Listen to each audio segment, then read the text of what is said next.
They told you that being smart means knowing the answers. That is the lie they fed you.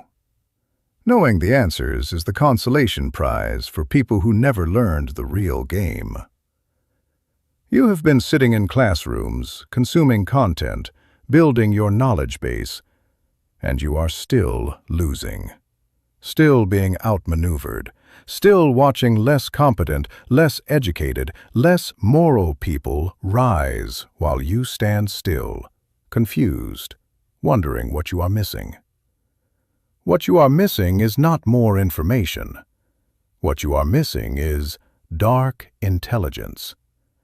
And there are 8 specific lessons, 8 psychological weapons that Machiavelli understood 5 centuries ago and that the modern world has spent 5 centuries trying to bury. The 8th one will explain every loss you have ever suffered.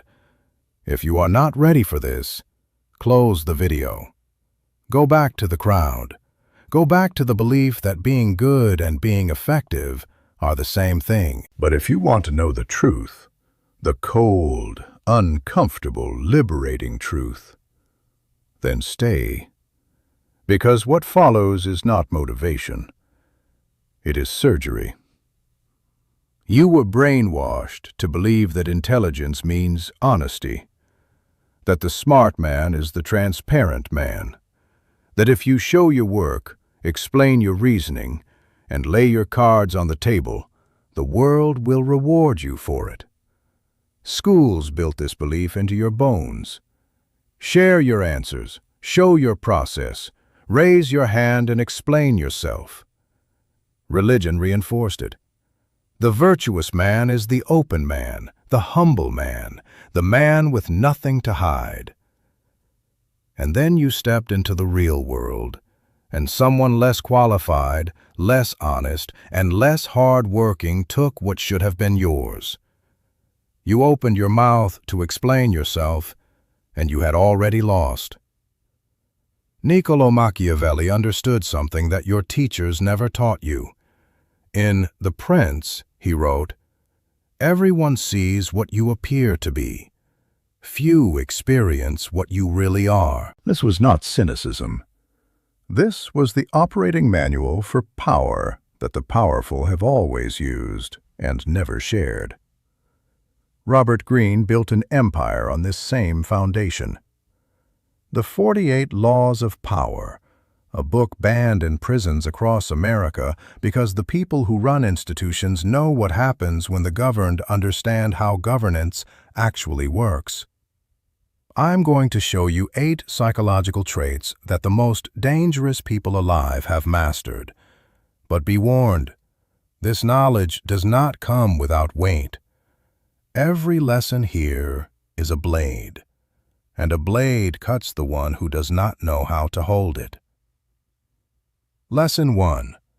Your clarity is your vulnerability. The average man believes that transparency builds trust.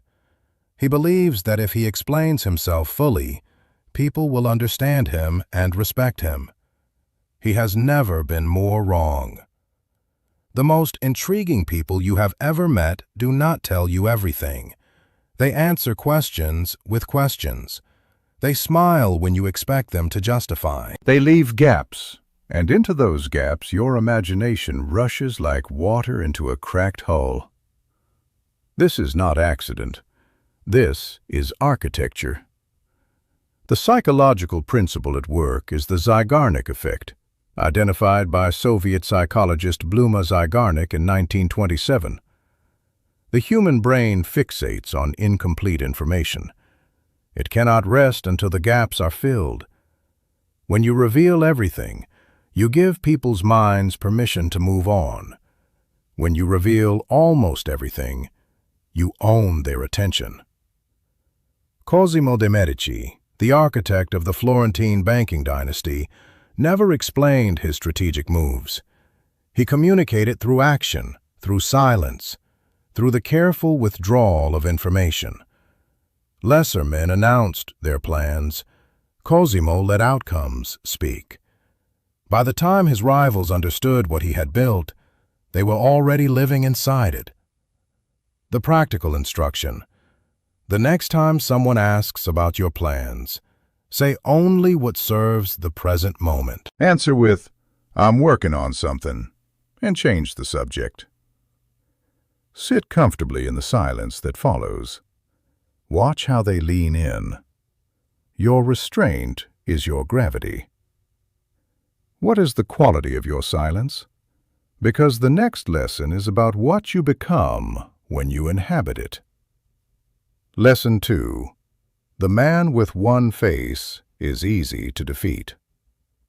Most people wear the same self into every room. They believe this is authenticity. It is actually rigidity. And rigidity is the first thing a skilled opponent exploits.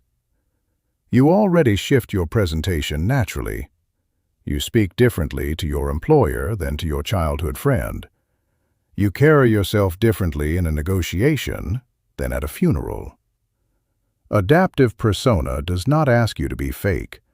It asks you to be intentional about what you have always done unconsciously.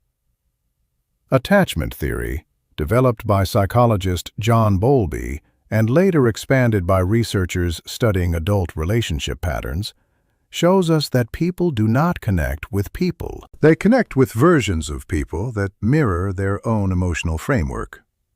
Those who adapt their communication style to the listener are not manipulators. They are the only people who are actually being heard. Napoleon Bonaparte understood this completely. He was a different man to every general in his army. To Ney, he was a brother in arms. To Davout, a demanding perfectionist. To his diplomats, an imperial statesman. To his soldiers, the emperor who slept in the mud alongside them. He did not have multiple personalities.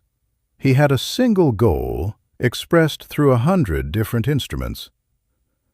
The practical instruction. Before you enter any important conversation, take 60 seconds and ask, what does this person value? What are they afraid of? Then let your presentation reflect those realities, not through lies, but through emphasis. The same truth sounds different depending on which frequency you broadcast it. Are your values a core or a costume? Because the next lesson is about what happens when you confuse them. Lesson 3. What binds you controls you. The man who needs the deal will lose the negotiation. The man who needs the relationship will accept its worst terms. The man who needs your approval will say whatever keeps the peace, and he will despise himself for it. The average man lives in a constant state of low-grade desperation. Desperation for validation, for security, for outcomes he has already emotionally committed to. And everyone around him can feel it, that faint electrical charge of need, and they use it, consciously or not, to extract concessions from him. Machiavelli wrote, "Since love and fear can hardly exist together, if we must choose between them, it is far safer to be feared than loved."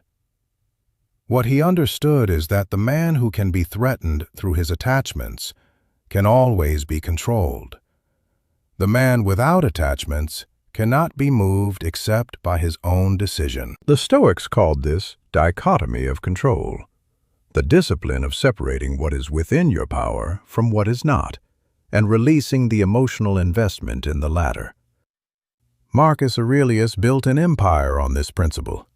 Emperor of Rome, sovereign of the known world, and he wrote in his private journals, never meant for publication, that he held every outcome lightly because his true home was in his own capacity to respond. The practical instruction: identify the 3 things you are most afraid to lose right now: a relationship, a position, a reputation. Spend 5 minutes genuinely imagining losing each one and surviving. This is not pessimism. This is immunization. The negotiator who has already made peace with walking away cannot be manipulated by the threat of a broken deal. You are still here. Good. The fragile ones already left. Comment below. I build in silence. Lesson 4. Real power does not announce itself. Loud power is amateur power. It exhausts itself in demonstration. It burns energy on being seen rather than on being effective. The sovereign does not declare his authority. He arranges circumstances so that his authority becomes the only logical conclusion. Silent leverage is the art of making people move toward you without being pushed. In professional settings, this is what Robert Greene calls, in the 33 Strategies of War, the presence strategy. Making yourself indispensable not by demanding recognition, but by creating genuine dependency through consistent, quiet excellence.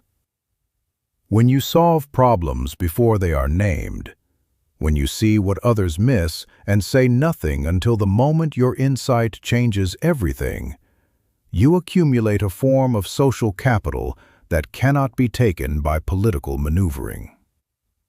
Galileo Galilei was not silenced because he was wrong. He was silenced because he was right in a way that made powerful institutions dependent on his being wrong. Even in his house of rest, even stripped of his voice, the ideas continued to move. Silence did not end his influence. It extended it. The practical instruction: in your next important conversation, when a silence opens up, do not fill it. Hold it for 5 full seconds.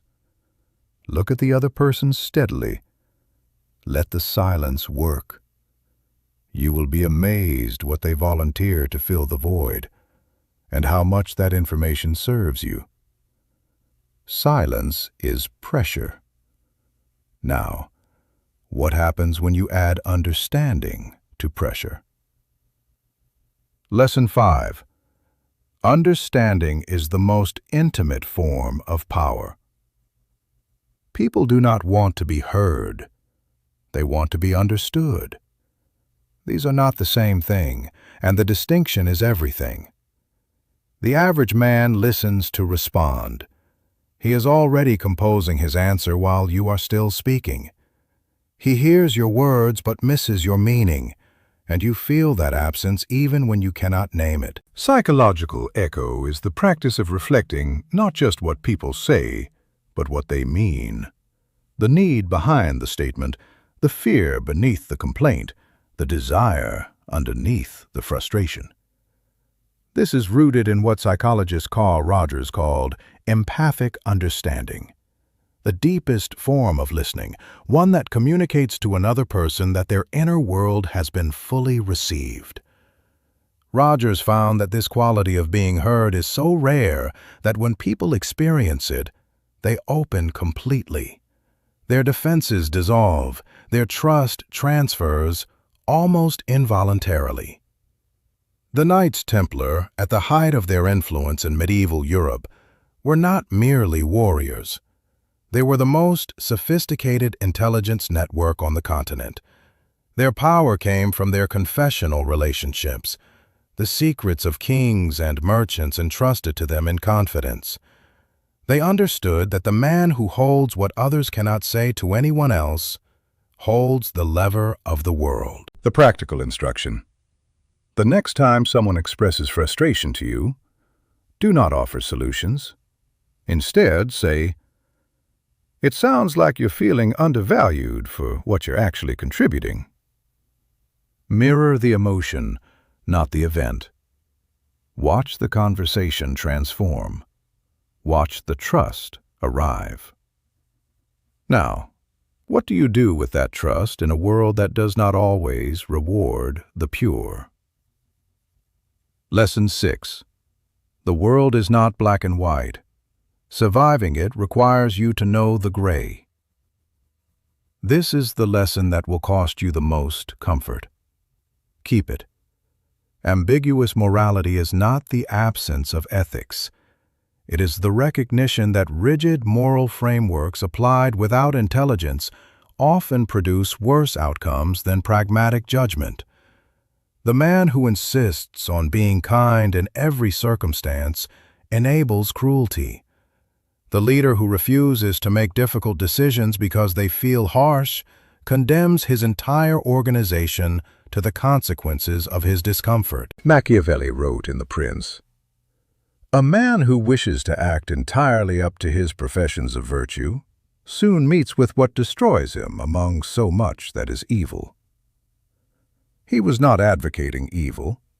He was documenting reality, that the man who refuses to engage with the full spectrum of human nature will be consumed by those who have no such refusal. The psychological framework here is what Dr. Henry Cloud calls necessary endings. The recognition that removing something harmful from a system, though painful, is the most ethical action available. The surgeon who hesitates cuts deeper. The leader who delays a necessary dismissal betrays the people who depend on the organization's health. The practical instruction: identify one situation in your life where you have been choosing the appearance of virtue over an effective outcome. Not a situation where you are choosing comfort, a situation where someone else is paying the price for your refusal to act. Now make the decision you have been avoiding. Lesson 7. Information revealed cannot be unrevealed. In an age where oversharing is the norm, the person who shares strategically is the rarest person in the room. You are not mysterious for the sake of mystery. You are selective because every piece of information you release becomes a tool that others can use, for or against you. The less they know of your full architecture, the more they must negotiate with you on your terms. Behavioral researcher Joe Navarro, former FBI agent and the world's foremost expert on nonverbal communication, has documented extensively that the most psychologically sophisticated individuals are those who have achieved conscious control over their self-disclosure. They give you enough to feel connection. They keep enough to maintain position. The gap between what they share and what they know is the source of their authority. Julius Caesar understood controlled exposure as a military doctrine. He revealed only the information his enemies needed to make the mistake he was waiting for them to make. His battle plans were not shared with his generals until they were already in motion. He did not explain himself. He demonstrated. The practical instruction: audit your last week of communication. Count how many times you explained your motivations when you were not asked to. Every explanation you offer without being asked is a transaction you did not need to make. Stop paying taxes you did not owe. One lesson remains, and it is the one that makes all the others work. Lesson 8. The man who needs to be right will always lose to the man who needs to win. This is the 8th lesson. This is the one that explains every loss you have ever suffered. You have been in arguments you were right about and still left with nothing. You have been the most qualified person in the room and watched someone less qualified get the result. You have worked the hardest and watched the reward go to someone who worked differently. The outcome-obsessed man does not ask, "How do I prove I am right?" He asks, "What result do I actually want? And what is the most effective path to it?" These are not the same question, and confusing them is the single most common form of intelligent self-destruction. Pareto's principle, the 80-20 rule, formalized by economist Vilfredo Pareto and later applied to productivity by management theorist Joseph Juran, tells us that 20% of inputs produce 80% of outputs. The outcome-obsessed man finds the 20%. He does not work harder, he works toward. Machiavelli's final lesson distilled to its essence. The promise given was a necessity of the past. The word broken is a necessity of the present. Outcomes evolve. Methods must evolve with them. Only the goal is sacred. Everything else is instrument. The practical instruction. Before your next important action, write down in one sentence the single result you want to produce. Not the process, the result. Then evaluate every available path, not by how it reflects on your character or intelligence, but by how directly it leads to that result. Take the direct path. Let others admire your restraint. Now I will tell you what they never tell you. This path is cold. There is a version of you on the other side of these 8 lessons, a version that is harder to manipulate, harder to read, harder to move. A version that negotiates from strength, listens for architecture rather than noise, and makes decisions on outcomes rather than appearances. That version is not warm. He is not the life of the party. He is not universally liked. He is the wolf at the edge of the gathering, present, watching, positioned.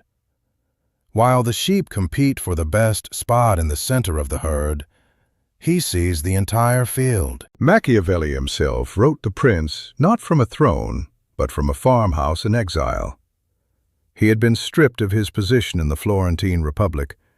He had been accused of conspiracy, arrested, tortured on the strappado, and cast out from the political world he had served. He had lost everything the world said mattered, and in that exile, in that cold, in that solitude, he wrote the document that has shaped the thinking of every significant political figure for 500 years. Because the man stripped of everything external is finally free to see what is actually true. This freedom is cold, but it is the only freedom that is truly yours. No relationship can take it. No dismissal can revoke it. No humiliation can dissolve it. It lives in the quality of your perception, your patience, and your willingness to see the game as it actually is, rather than as you were told it should be. The wolf does not petition to be understood. He does not explain himself to the sheep. He moves. Move. You made it to the end. You are the 1%. Not because of talent, not because of circumstance, because you were willing to sit with discomfort long enough to receive what it teaches. Subscribe not because I asked you to.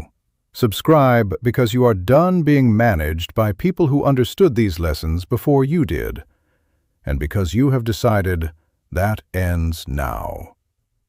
There is content I cannot say in public. Lessons that live behind the walls the algorithm does not permit me to build here. If you want to go further, the door is there. The choice, as always, is yours. The sovereign does not wait for permission. He acts.